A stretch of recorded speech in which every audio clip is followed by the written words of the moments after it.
Guys, আজকে আমি তোমাদেরকে শেখাবো কিভাবে মাসালাটি বানাতে হয়। চলো দেখো। প্রথমে আমি এখানে গরম জল দিয়ে দিয়েছি, তার ভিতরে কিছু আদা দিয়ে দিয়েছি। এবার আমি কিছু লবঙ্গ এইটার ভিতরে দিয়ে দিচ্ছি। কিছু লবঙ্গ আমি এটার ভিতরে দিয়ে দিচ্ছি। এবার দুটো এলাচ আমি দিয়ে দিচ্ছি এটার ভিতরে। এবার আমি একটু গরম মশলাও দিয়ে দিচ্ছি এটার ভিতরে। তারপরে সবশেষে আমি তেজপাতাটা ধুয়ে এর ভিতরে দিয়ে দিচ্ছি। তারপরে একটু কিছুক্ষণ ফুটতে থাকবো। এবার তোমরা দেখতেই পাচ্ছ জলটা আর একটু হয়ে আসলেই আমি হচ্ছে চায়ের লিকারটি দিয়ে দেবো।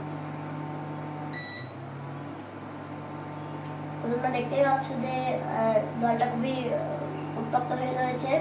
আমরা একটু পরে চায়ের ইয়েটা দিয়ে দেবো।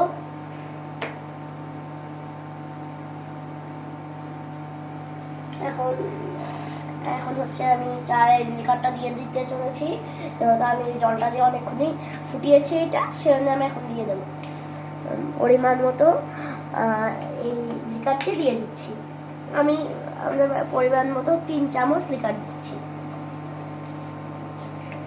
দেখো, তার মতো 1 চামচ দিচ্ছি, তারপরে 2 চামচ দিচ্ছি, আর সর্বশেষ 3 চামচ দিচ্ছি। এবার আমি এটা বন্ধ করি। তো এবার আমি এইগুলো এইভাবে রেখে দিই। এবার আমি এইটাতে ঢেলে নিই।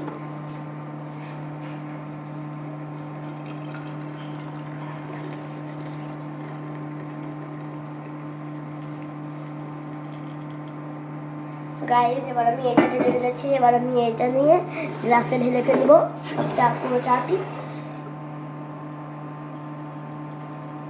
আমি এই গ্লাসে একটু চা ঢেলে দিয়েছি। তারপরে এইটাতে একটু ঢেলে দিয়েছি। তারপরে আমি এটাতে একটু ঢেলে দিলাম। তো আজকের ভিডিও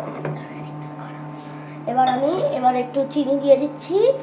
আমি সব কয়টাতে পরিমাণ মতো একটু চিনি দিয়ে দিচ্ছি।